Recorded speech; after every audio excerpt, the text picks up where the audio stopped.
জুলাই গণঅভ্যুত্থানের ঘটনা নিয়ে তথ্য অধিদপ্তরের উদ্যোগে তৈরি করা হয়েছে ওয়েবসাইট। মঙ্গলবার 25 মার্চ সচিবালয়ের তথ্য অধিদপ্তরে ওয়েবসাইটটির উদ্বোধন করেন তথ্য ও সম্প্রচার উপদেষ্টা মাহফুজ আলম।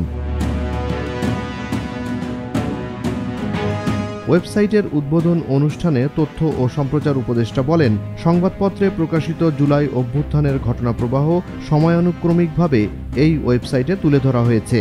ওয়েবসাইট তৈরির সঙ্গে সংশ্লিষ্ট তথ্য অধিদপ্তরের কর্মকর্তাদের ধন্যবাদ জানিয়ে তথ্য উপদেষ্টা বলেন, এই ওয়েবসাইট থেকে গণ অভ্যুত্থানে গণমাধ্যমের ভূমিকা সম্পর্কে স্পষ্ট ধারণা পাওয়া যাবে। পাশাপাশি গবেষণার ক্ষেত্রেও ওয়েবসাইটটি কার্যকর ভূমিকা রাখবে বলে জানান তিনি।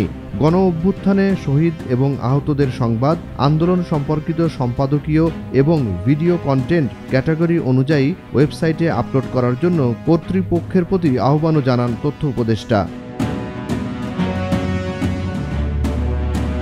গণ অভ্যুত্থানের ঘটনা নিয়ে তথ্য অধিদপ্তরের এ ওয়েবসাইটে 4 ক্যাটাগরিতে গণ অভ্যুত্থান সংক্রান্ত তথ্য আপলোড করা হয়েছে। স্ক্যান নিউজ পেপার ক্যাটাগরিতে গণ অভ্যুত্থানকালে পত্রিকাগুলোর সম্পূর্ণ স্ক্যান কপি আপলোড করা হয়েছে। নিউজ ক্লিপিং ক্যাটাগরিতে রয়েছে গণ অভ্যুত্থানের সময় পত্রিকায় প্রকাশিত সংবাদের ক্লিপিং।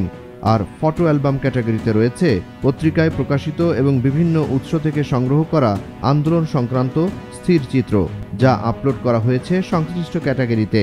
এছাড়া রিজিওনাল নিউজ পেপার ক্যাটাগরিতে বিভাগীয় ও জেলা পর্যায়ের পত্রিকার সম্পূর্ণ স্ক্যান কপিও করা হয়েছে আপলোড।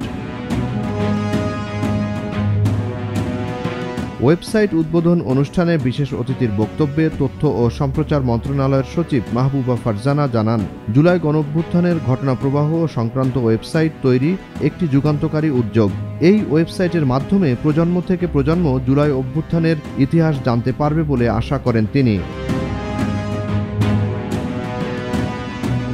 সভাপতির বক্তব্যে প্রধান তথ্য অফিসার নিজামুল কবির জানান, তথ্য অধিদপ্তর গণঅভ্যুত্থানের তথ্য সংরক্ষণে বিভিন্ন উদ্যোগ গ্রহণ করেছে। তথ্য ও সম্প্রচার উপদেষ্টার নির্দেশনা নিয়ে খুব অল্প সময়ে জুলাই গণঅভ্যুত্থানের ঘটনাপ্রবাহ সংক্রান্ত ওয়েবসাইট তৈরি করে তথ্য অধিদপ্তর। এই ওয়েবসাইট সমৃদ্ধকরণেও বিভিন্ন উদ্যোগ নেওয়া হয়েছে বলে জানান প্রধান তথ্য অফিসার। ওয়েবসাইটটি ইতিহাসের অংশ হয়ে থাকবে বলেও আশা করেন তিনি। অনুষ্ঠানে ওয়েবসাইটটিকে আরও তথ্য সমৃদ্ধ করার তাগিদ দেন বক্তারা। জুনায়েদ আলী সাকি, বৈশাখী সংবাদ।